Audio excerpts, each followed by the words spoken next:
a spiritual hoax. I'm Rebecca Lieb. I'm Jason Horton. And this is Ghost Town.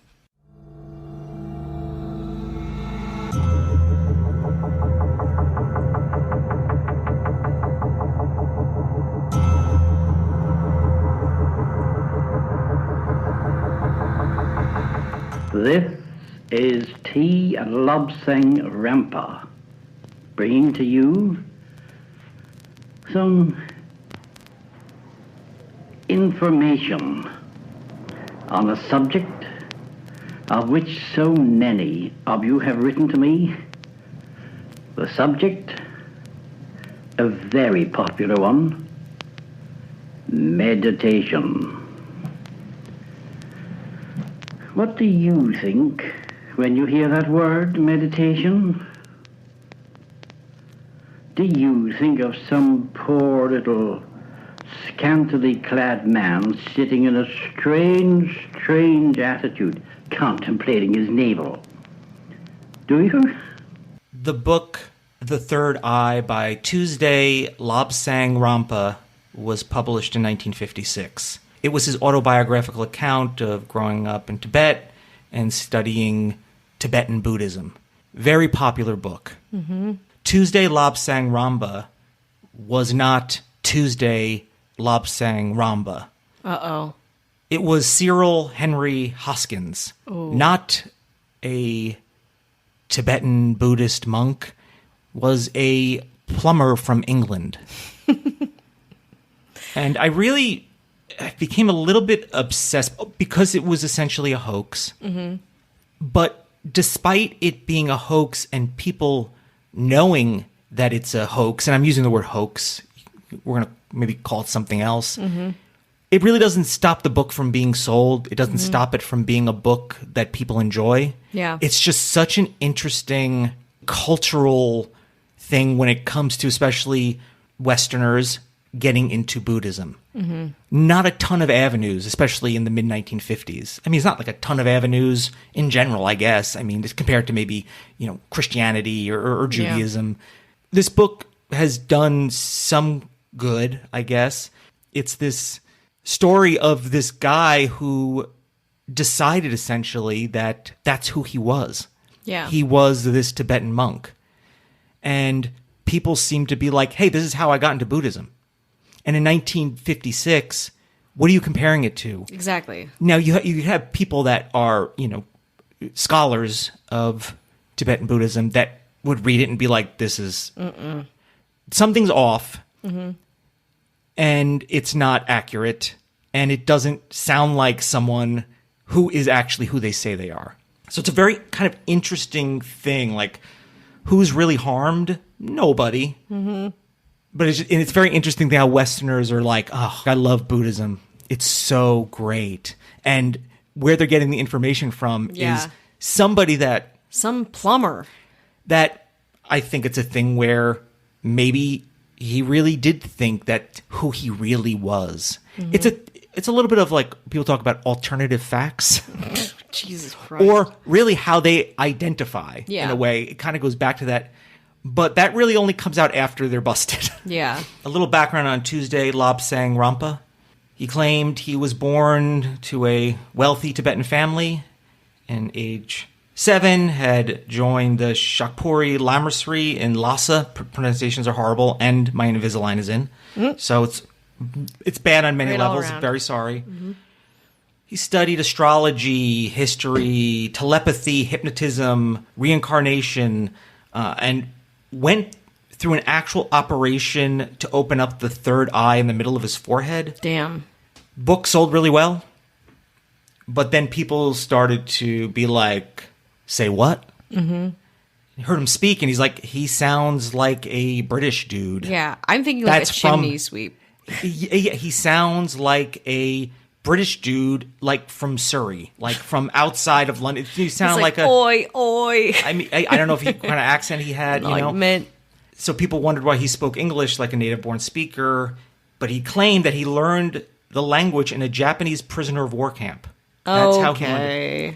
Like I said, scholars, people that were well-versed, tons of errors in the book. And he talked about the third eye, which we all kind of, the third eye, open your third eye. He talked about it as if like, oh, no, you get the middle of your forehead drilled. It's not a metaphorical third eye.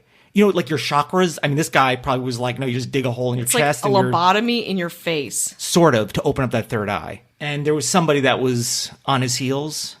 A Tibetologist, Heinrich Harrer, hired a private detective. Great. To, kind of vet this dude. Mm-hmm. And Clifford Burgess, the private investigator, published the results of his investigation in February 1958 in the Daily Mail.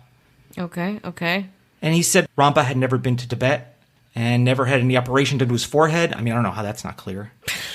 And to describe him, I don't know if he shaved his head, was bald. He looks like he could be a British dude, but he also looks like what Yul Brynner looked like in The King and I. Okay. Like kind of that look. Like co-opting an aesthetic that is not his own. Yeah, but it is him. But when you wear a certain thing. Yeah. The way everything's framed. Like a shawl and a bald head. And it's on a published book. Oy. Who's to say, especially if you're from the U.S., like who's to say this isn't what it is? Especially if you're not actually studying it. Like I read Siddhartha when I was in college. Mm-hmm. Different thing, but like I didn't know. I was just reading because I was like, oh, this is a book. Interesting. I'm reading this book. And I remember it being a good book, but I couldn't tell you if it was correct or not correct at the time. Yeah. Also, someone I guess they embraced the language of this British person who was writing about Tibetan Buddhism. And that he just learned it from a Japanese POW camp? Again, don't know how that worked, but sure. He was actually Cyril Henry Hoskins, born in Devon, England, the son of a plumber. He worked as an assistant to his father in plumbing. Mm-hmm. And then he worked as an employee of a surgical implements firm and a clerk in a correspondence school.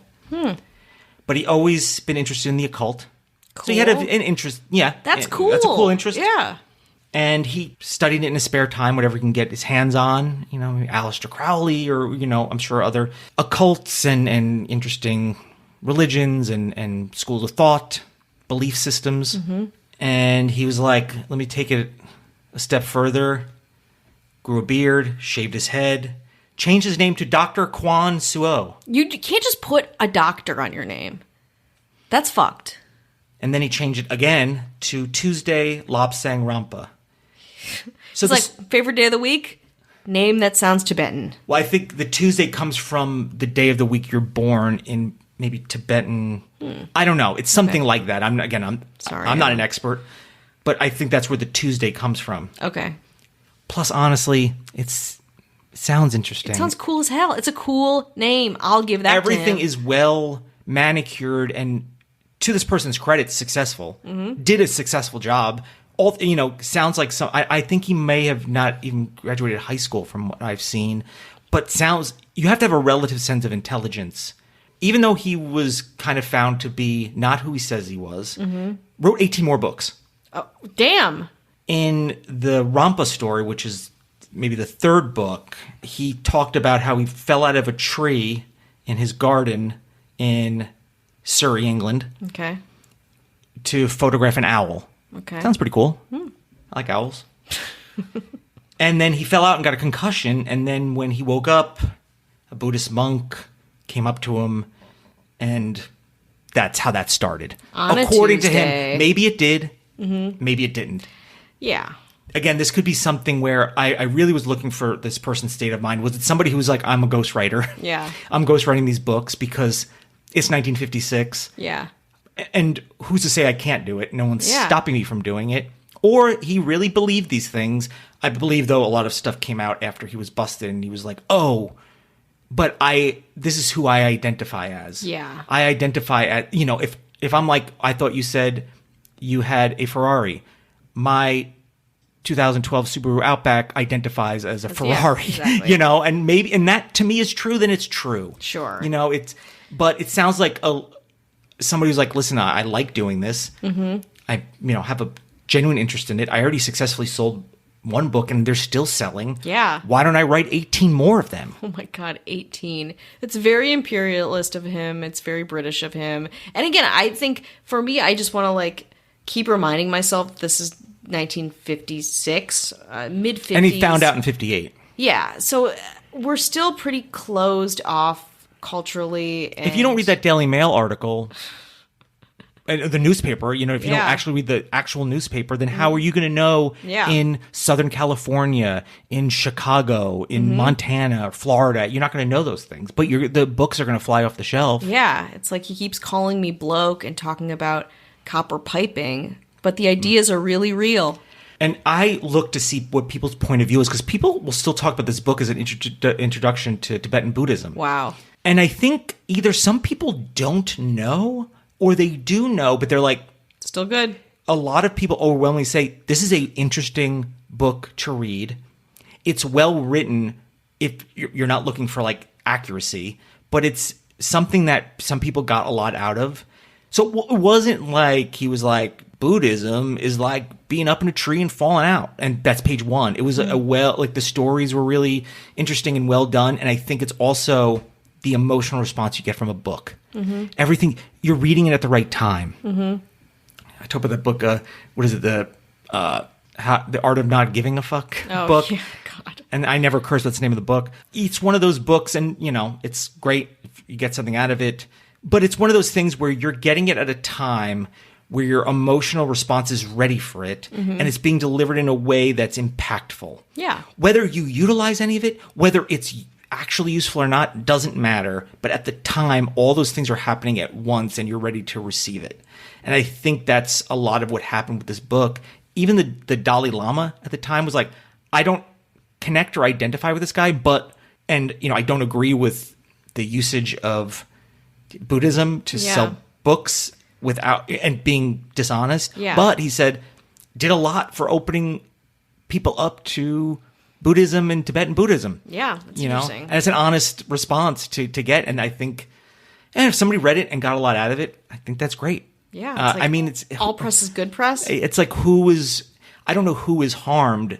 So after they found out who he was, he kind of took off. Like, you know, he still wrote books, but he wasn't around to kind of revel in anything anymore. He went to Ireland. He eventually was like, oh, here's why.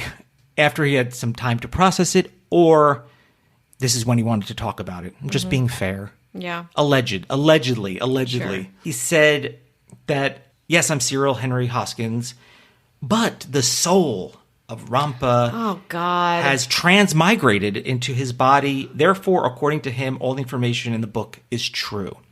It's just a retrofitting of information. I hate that shit. I do. And I think there's some value. It's like he wrote a book report that appealed to Westerners about Buddhism. And I think there is some merit in that, especially in this specific time and place. But again, it's co-opting this idea. It's profiting off of it. It's also taking away from a space for someone else who maybe, you know, lived a little more authentically as a monk in Buddhism, or from that part of the world that could, you know, make their own profit off of the teachings. And he of probably Buddhism. maybe had the means to, in some way, you know, I don't know if it's because he was living in England or whatever. It's like, oh, we have this like kind of this spiritual being right here in England, and we have the means to, you know, in Tibet, I don't know how many printing presses there are, but in England, be honest about it. Yeah, don't fuck around. It's like going to a yoga. It's like you're not going to go to a yoga teacher.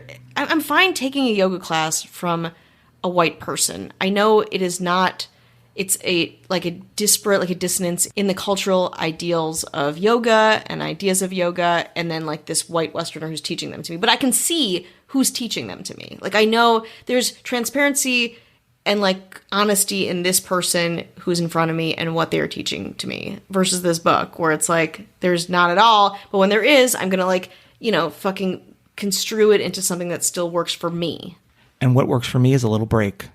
Hi, we're Eliza, Allison, and Carlin, and we're the hosts of Resolved Mysteries podcast. Our podcast follows the 80s and 90s television show Unsolved Mysteries, hosted by Robert Stack. We have a love for true crime and the unsolved. If you don't remember Unsolved Mysteries, we forgive you, but you don't have to know to get into our show. If you like true crime stuff, ghost stuff, alien stuff, or just stories about weird shit like Bigfoot, this is your podcast. The stories we cover range from totally ridiculous to truly heartbreaking. We do detailed research on all of the segments that Unsolved Mysteries aired, then drink some wine and give you the latest updates on every case. We talk about stories that will leave you laughing, crying, and occasionally outraged. Resolve Mysteries podcast is available on Apple Podcasts, Stitcher, or wherever you get your favorite pods.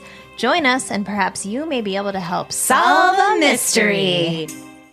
So in his book, Living with the Llama, Lama, it was described as being dictated to Rampa by his pet cat, Mrs. Fifi Grey Whiskers. Oh my God, this gets worse and worse. And then, he was still accused by the press that he was a phony and a con man. He went to live in Canada in the 80s with his wife, became Canadian citizens in 1973, and died in Calgary, Canada, in 1981 at the age of 70. Calgary is where my wife is from. Oh. She's in on it, I guess. Probably.